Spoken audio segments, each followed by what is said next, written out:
So yes, this will be presented next week at the NIST workshop for threshold cryptography, and I will be talking about specifically threshold cryptography for combined attacks, which is a combination of work with those people. And let's start with recapping the 90s. So in 1999, Kocher shocked the world of cryptography with his differential power analysis paper, which then started a whole new field, basically, which today results in a very large, relatively large community working on side-channel attacks and countermeasures, including a lot of people at COSIC. And then even 2 years before that, in 1997, Biham and Shamir wrote about differential fault analysis, which is probably the reason why today we have a nice laser in the lab. And the big question is, how do we protect against these kind of attacks? So for side channels, like I said, there's a very big community and there's a lot of work being done on this. There's ways to protect your implementation at the circuit level with extra noise and stuff. But at the algorithmic level, the most popular countermeasure is that of masking, which means you're going to split up your data into multiple shares and then find a way how to do your, for example, AES in a way that you also get the output in multiple shares. For faults, what you want is some kind of redundancy so that you can detect if something goes wrong. So redundancy like repetition or error detecting codes, or in our case tags. So you do some kind of redundant function on your input, and then you figure out how to do the computation, so at the output you get not only the output, also the redundant output in a way that the relationship still holds. And then there's 3 ways to deal with faults. There's detection, correction, or infection.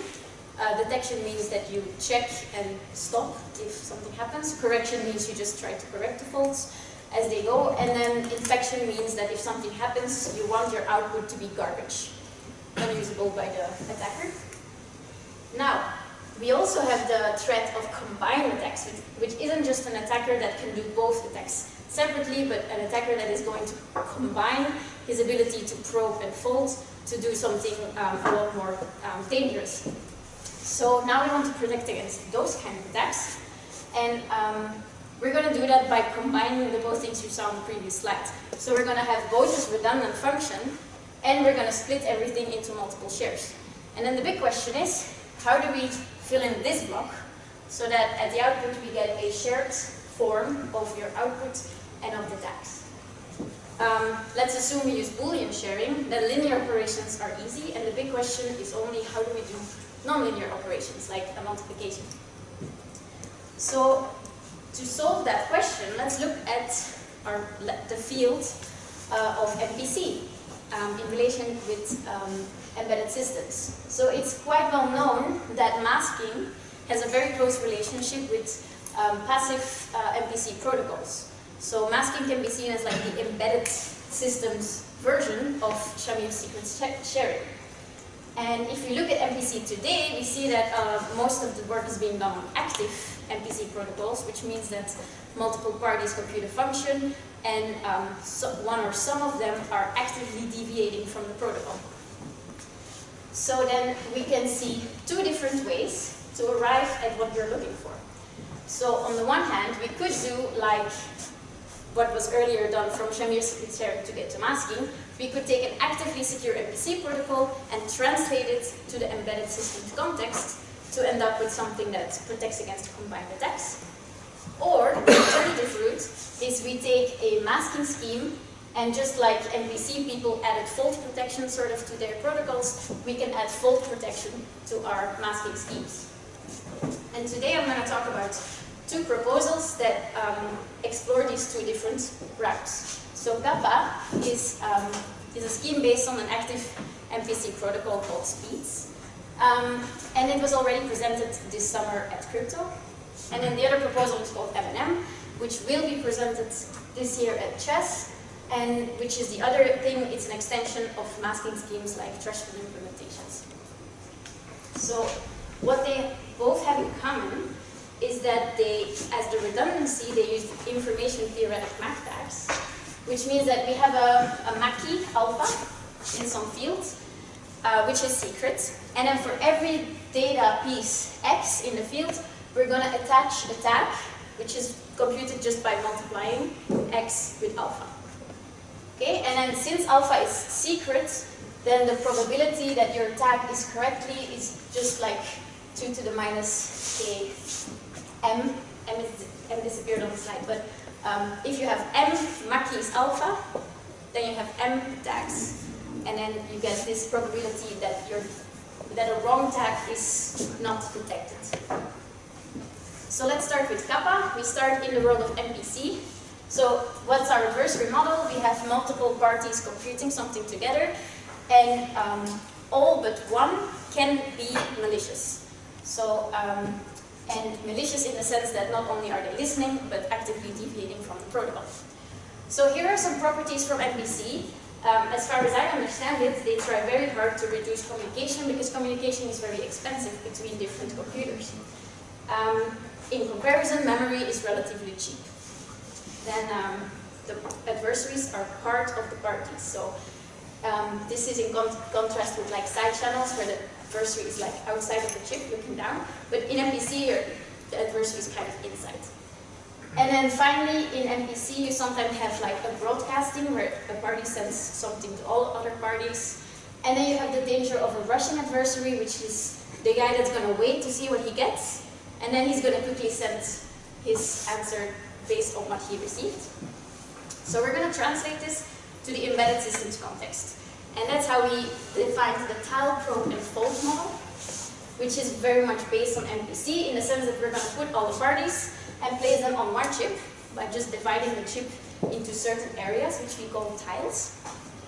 And then there's some differences, like communication for us is really not expensive, it's just wiring. But storage, in comparison, is more expensive. And then we have that adversary, which is sort of looking down on the chip instead of being part of it. And we do not have the problem of the Russian adversary because we can make sure that our parties, it's just hardware. So they are working synchronized and they can't really wait for other parties to finish. So the tile, probe, and fault model is a static adversary because we inherited from MPC, it's static, which means that once your compromised tiles are decided, they're fixed. Like you can't in one cycle say like this guy is compromised and then in the next cycle say now that guy is compromised. Static means it's fixed, which is okay because it's also going to be difficult for an adversary to move his laser or probes around the chip. Then for the side channel adversary, we have a very powerful adversary who can probe all the intermediates within D of the D+1 tiles. So only one tile needs to remain unprobed. And it's very precise probing because you get the value with probability 1. The same goes for faults. Within those D tiles, the adversary can change any intermediate to something else. That changes with probability 1 and very exact, which is not very realistic, but we inherited from MPC.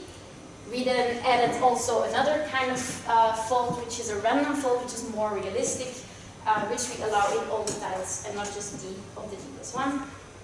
And finally, thanks to MPC, we also can have an adversary which combines the faults and the probes within D tiles. So then we have Kappa based on MPC, which lives in that model, thanks to the fact that we derived it from speeds. So what does it happen? What does that mean? It means that we use beaver multiplications, which were named after a guy named Beaver, not the animal.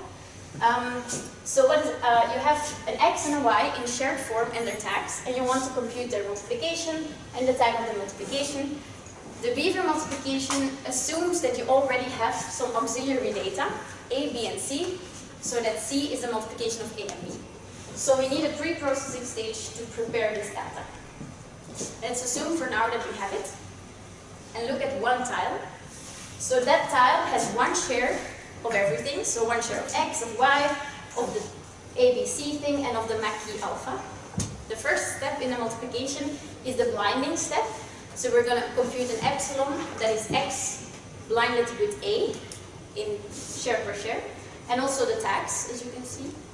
And then we're going to share that with the rest of the tiles. Only the share of epsilon, not the tag. And then since we don't want glitches to propagate to another tile, we have a synchronization register in the middle there. So once everything is synchronized, this tile sends his shares to the other tiles, which means he also receives the shares of the other tiles, and that allows him to unmask epsilon. So that's called the partial unmasking step, because we only unmask epsilon and eta, which is the equivalent for y, but not the tags. The tags remain shared. And then once we have this epsilon, which is like a public value, we can compute the output completely locally without further communication with the other tiles and obtain the result. So now, this is exactly like in speeds.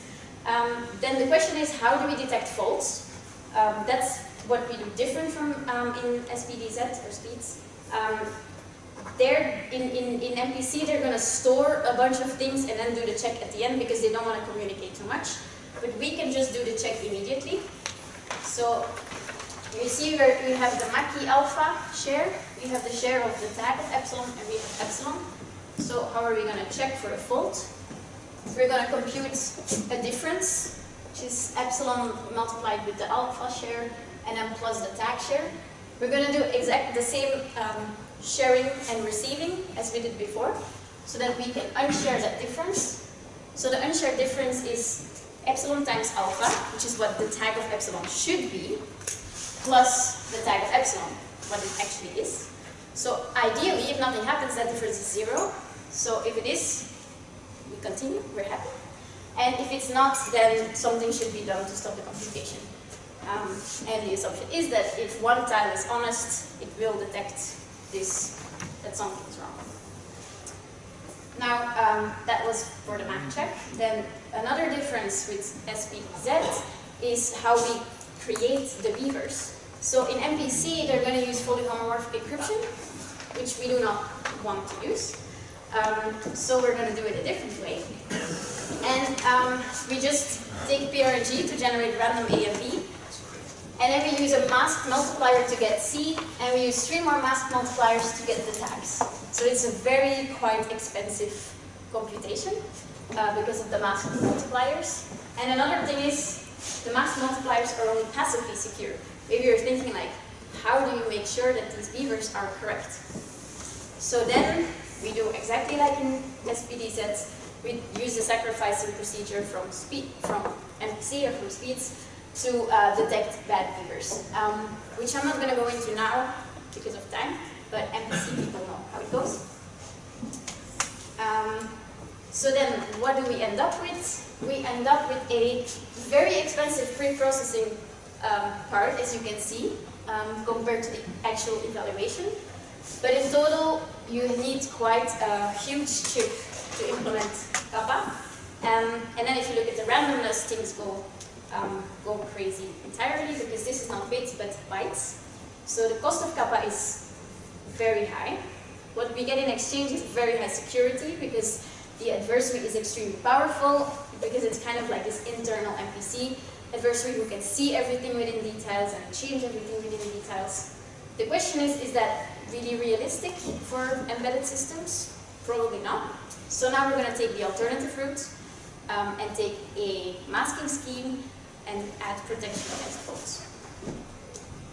M&M is the other guy. So let's look at the adversary model. For the side channels, we're going to relax from tile probing to the normal traditional deep probing model, which means the adversary can do a deep order DPA attack. The faults are still, we still use these tags, so the faults are quite similar. You can either have a random fault anywhere or an exact fault in only these shares. And then, why is this not equal to the tile probe and fault model? Well, so one thing was the side channel adversary, it's completely different.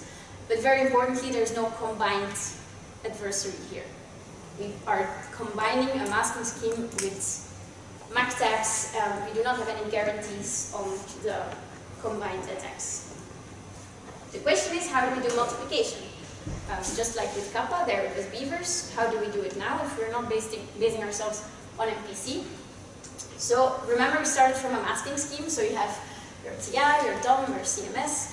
You have a method to do masked multiplication, so you can do it on your shares, X and Y, to get the multiplication Z. Easy.